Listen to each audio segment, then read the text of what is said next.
Hello students, myself Manju Mawani. I welcome you in BA Part 1st English Literature online class.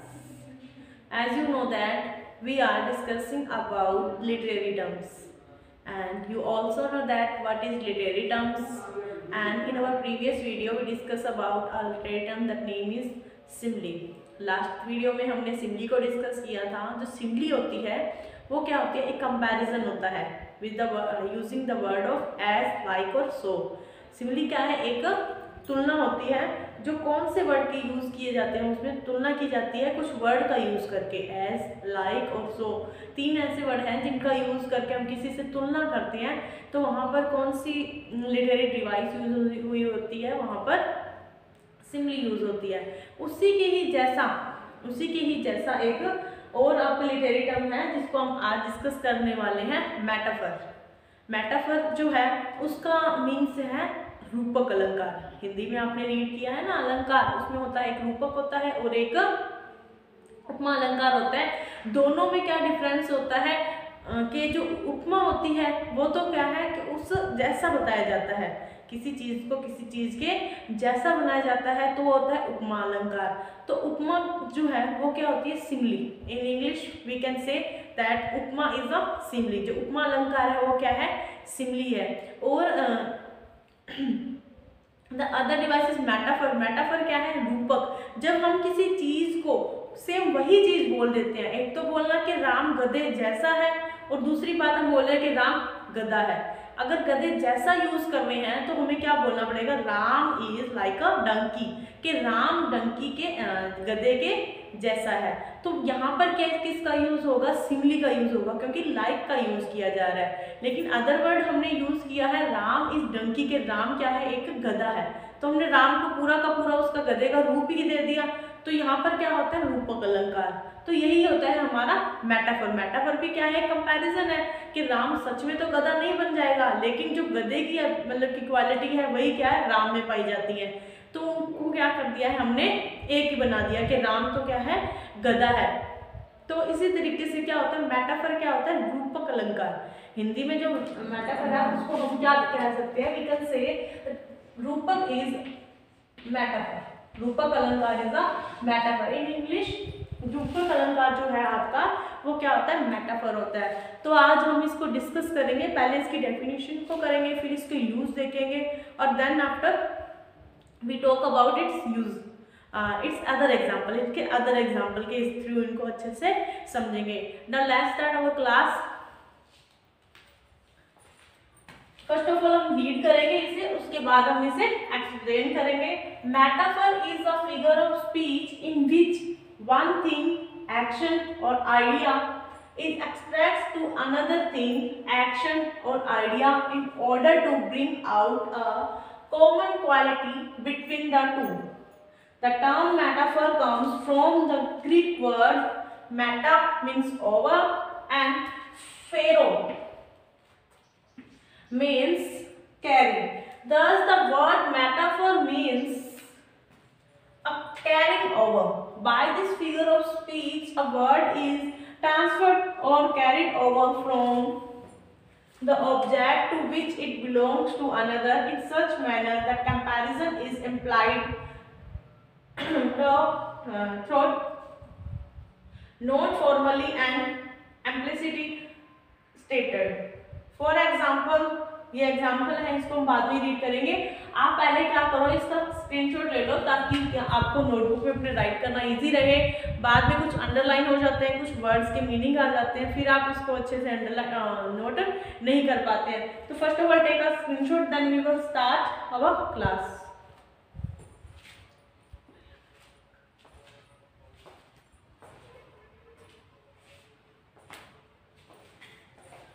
Okay, metaphor is a figure of speech. जो metaphor है वो क्या है, एक figure है speech का, मतलब कि एक हम कहते हैं ना स्पीच मतलब बोलचाल की भाषा का एक फिगर है, उसका एक प्रकार है। इन विच, जिसमें वन थिंग, एक्शन और आइडिया इज एक्सप्रेस्ड, एक थिंग, एक चीज को, एक एक्शन को, कार्य को और एक आइडिया को, एक विचार को एक्सप्रेस किया जाता है, मतलब कि उसे व्यक्त किया जाता है बाय अनदर थिंग।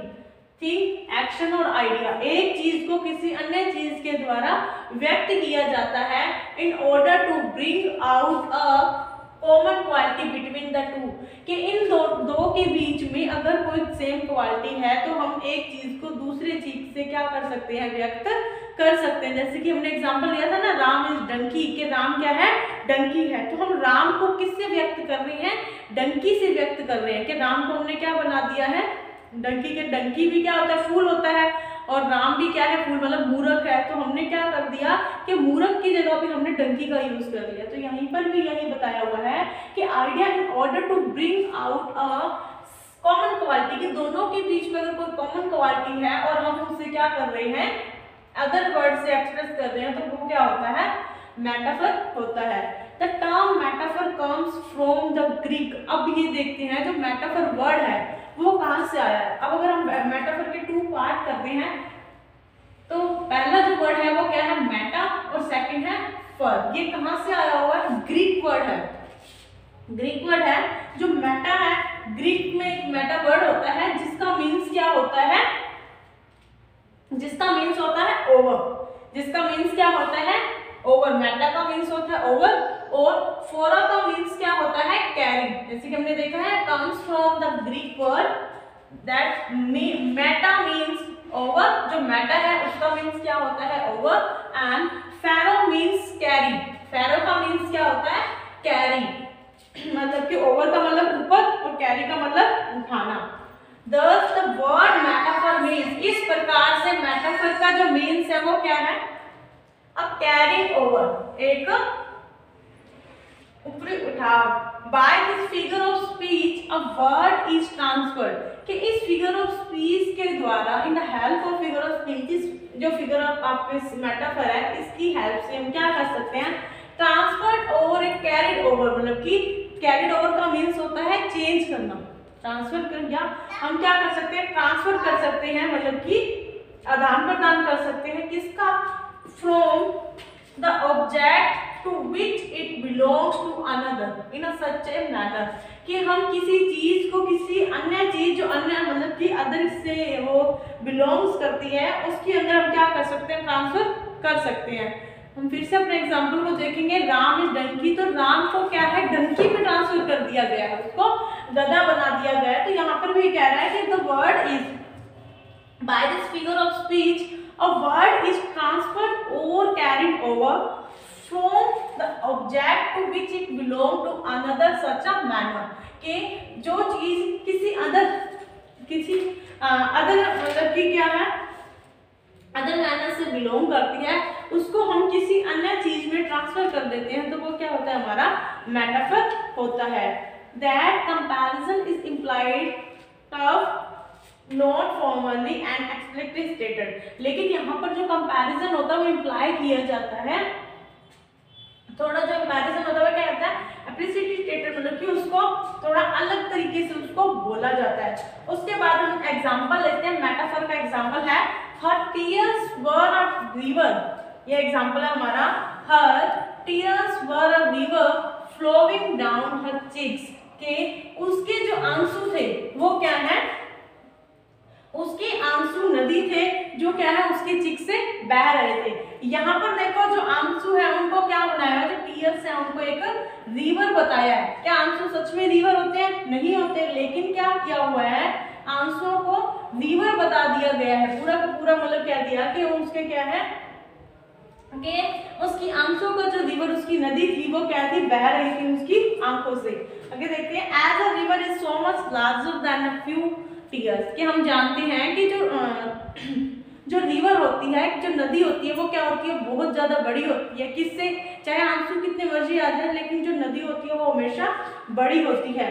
लेकिन अब हम इसको क्या कह रहे हैं, इसको क्रिएटिव वे में बोलना चाह रहे हैं कि वो बहुत ही ज्यादा रो रही है। इसका मीन्स क्या हो रहा है कि वो बहुत ही ज्यादा क्राई कर रही है, रो रही है। तो इसको हमने कैसे शो कर दिया कि उसके जो आंसू है वो तो क्या है, नदियां, वो आंसू की नदियां बहा रही है, आंसू की नदियां बहा रही है। इसको अगर हम सिमली में चेंज करना चाहें, अगर हम इसकी सिमली बनाना चाहें तो सिमली में कैसे यूज होता, अगर ये सिमली होता,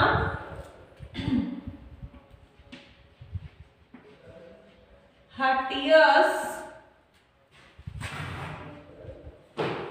like river flowing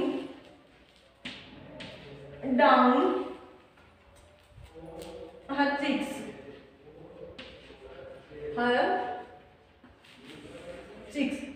के उसके जो आंसू थे, अब यहाँ पर क्या है, लाइक का यूज किया है।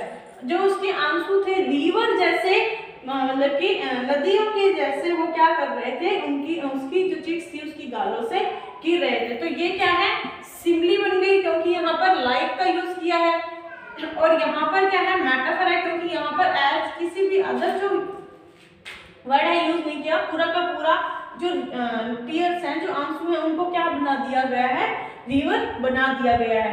आगे देखते हैं, as a river is so much larger than a few tears. के आपको पता है कि जो रिवर होती है, नदी होती है, वो क्या होती है, बड़ी होती है। किससे बड़ी होती है, टीयर से, मतलब कि आंसू से तो ज्यादा ही होगी। That the metaphor is creative way to saying that. यहाँ पर जो मेटाफर है वो क्या है, क्रिएटिव, मतलब कि रचनात्मक, एक थोड़ा इंटरेस्ट पैदा करने वाला, एक मजेदार वे कह सकते हैं, एक उसको कहने का जरिया है। The person is crying a lot, कि जो मतलब कि व्यक्ति है वो बहुत ज्यादा रो रहा है, मतलब शी इज क्राइंग अलोट, कि वो बहुत ही ज्यादा रो रही है। इसको हम अलग से तो सिंपली वे में बोले कि वो बहुत ज्यादा रो रही है, दूसरा बोले कि वो तो क्या है, नदी, आंसुओं की नदी बहा रही है। तो दोनों में क्या होता है, अच्छा मतलब कि ज्यादा जो हम कहते हैं ना इफेक्टफुल कौन सा लग रहा है, a river is flowing down her cheeks. उसके बाद मेटाफर का यूज देखते हैं। Metaphor helps writers and poets. जो मेटाफर है वो हेल्प करता है किनकी, राइटर्स और पोइट की, मतलब point in more interesting way, कि एक पॉइंट को ज्यादा इंटरेस्टिंग, मजेदार बनाने के लिए। This makes reading more fun and interesting. ये क्या है, रीडिंग को, कि पढ़ने वाले को भी क्या है, मोर इंटरेस्टिंग बना देता है। उनका क्या है, उसमें इंटरेस्ट पैदा करने के लिए कुछ मजेदार एक्शन, मतलब कि वर्ड यूज किए जाते हैं, जिसके हमें क्या है, थोड़ा उसकी पढ़ने की जिज्ञासा बढ़ती है। तो ये था आपका मेटाफर। एक बार फिर से हम देखते हैं कि metaphor is a device in which a thing, a idea और a action is compared, expressed with another. There is a clear comparison. यहाँ पे क्या होता है, क्लियर कंपैरिजन होता है। अब हम क्या करते हैं, इसके अदर जो एग्जांपल है मेटाफर के, उनको देखते हैं। वो खत्म हो गया, टीयर और रिवर। एग्जाम्पल देखने से पहले हम डिफरेंस देखते हैं, आपका सिमिली और मेटाफर में क्या डिफरेंस होता है।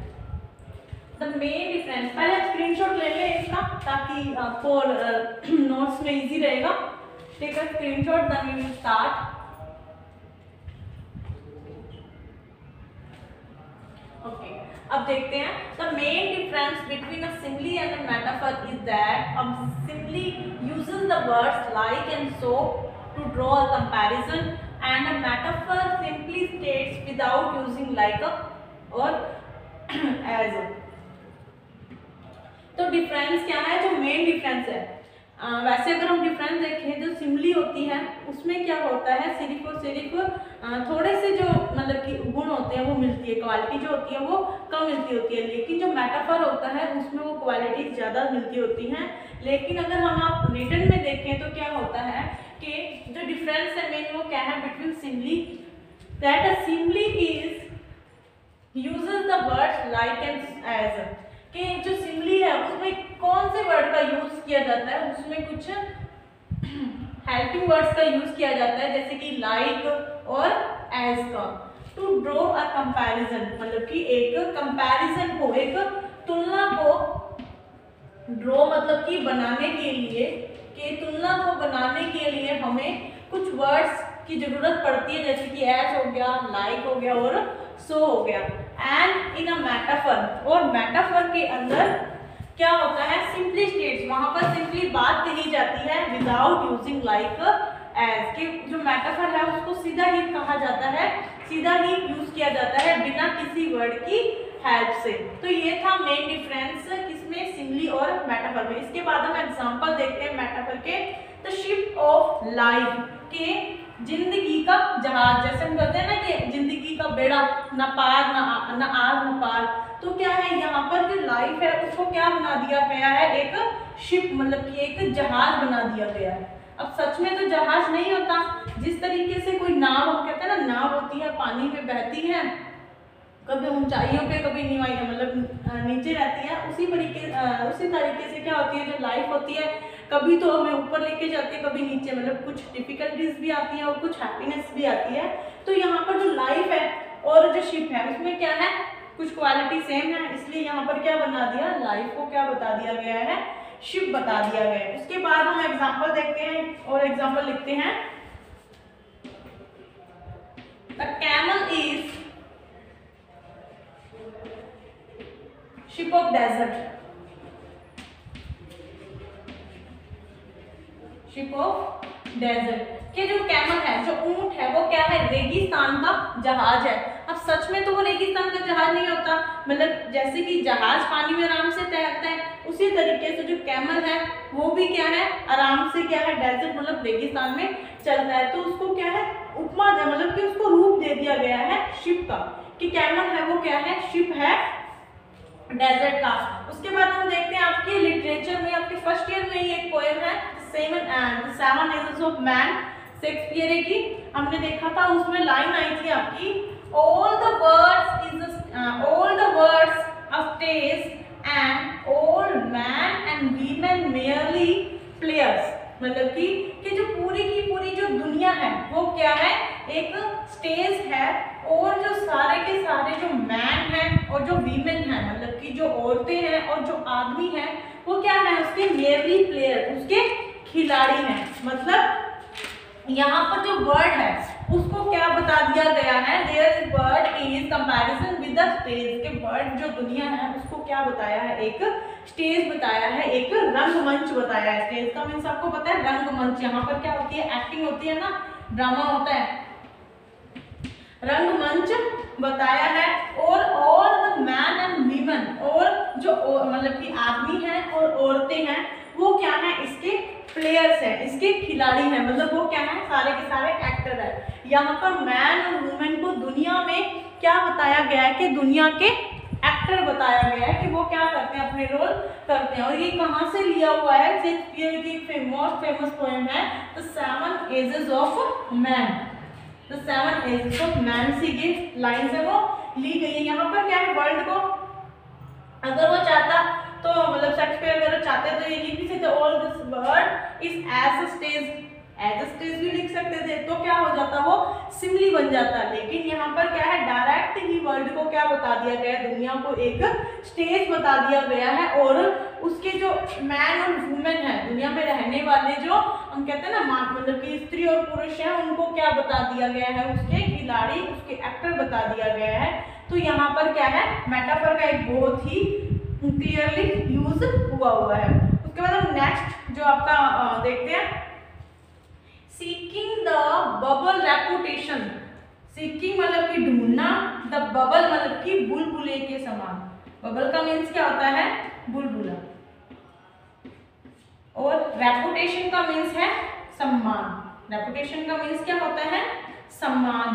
के यहाँ पर आपको लाइन आपको याद होगी, ये लाइन किसके लिए यूज की गई थी, ये यंग मैन के लिए यूज की गई थी, जो कि क्या होती है, थर्ड स्टेज होती है मैन की, वो क्या होती है, बहुत ही ज्यादा खूंखार रहता है, बियर्ड लाइक का पार्ट हमने पिछली जो क्लास में थी सिमली को यूज किया था, he is beard like a part, के उसकी जो दाढ़ी होती है वो क्या होती है, एक पार्ट, एक लियो पार्ट के जैसे, तेंदुआ जैसी होती है।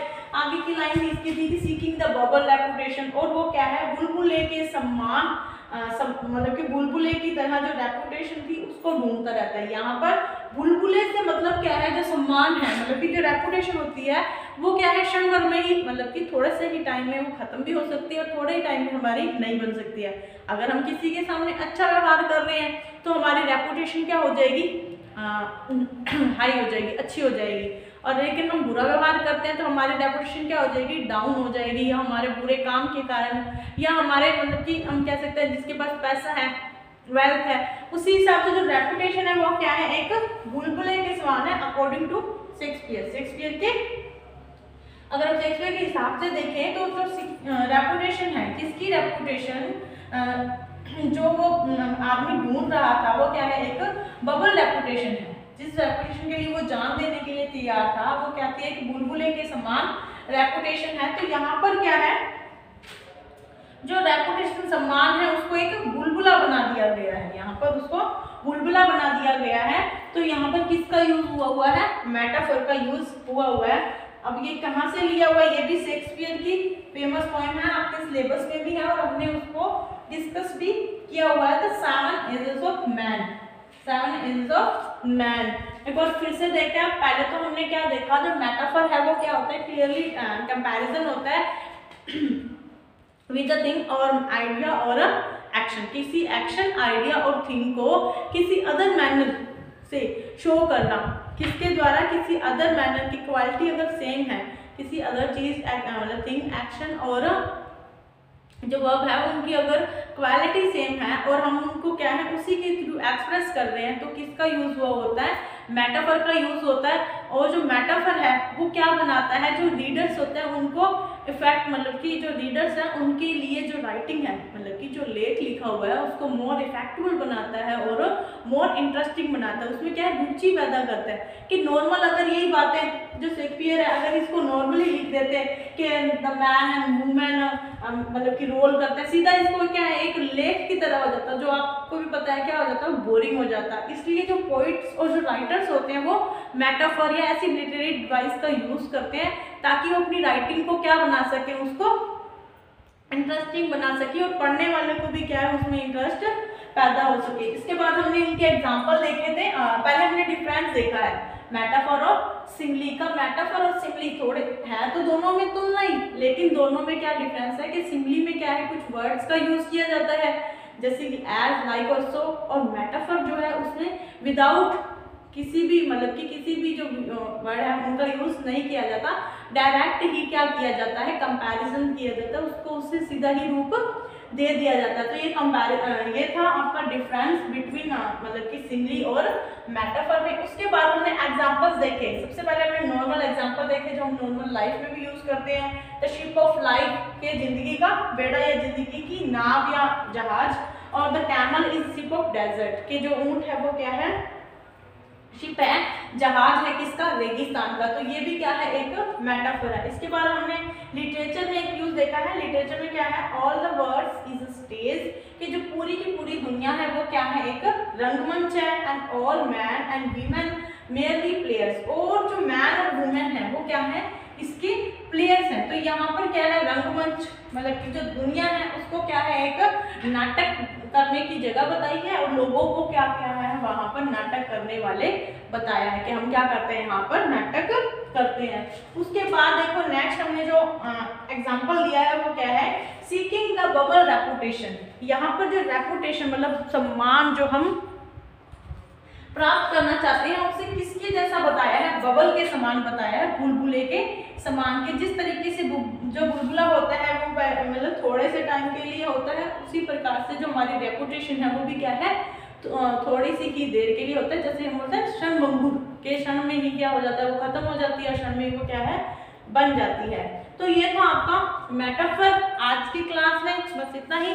जो हमारी नेक्स्ट क्लास होगी उसमें हम नेक्स्ट आपकी लिटरेरी टर्म को डिस्कस करेंगे। तब तक आप इसे अपनी नोटबुक पर लिखिए और इसका रीड आउट जरूर करें ताकि आपका रिवीजन साथ में साथ होता रहे और आपको एग्जाम टाइम में हेल्प मिल सके। तो मिलते हैं नेक्स्ट वीडियो में। Until you will stay home, stay safe, keep studied. Thank you.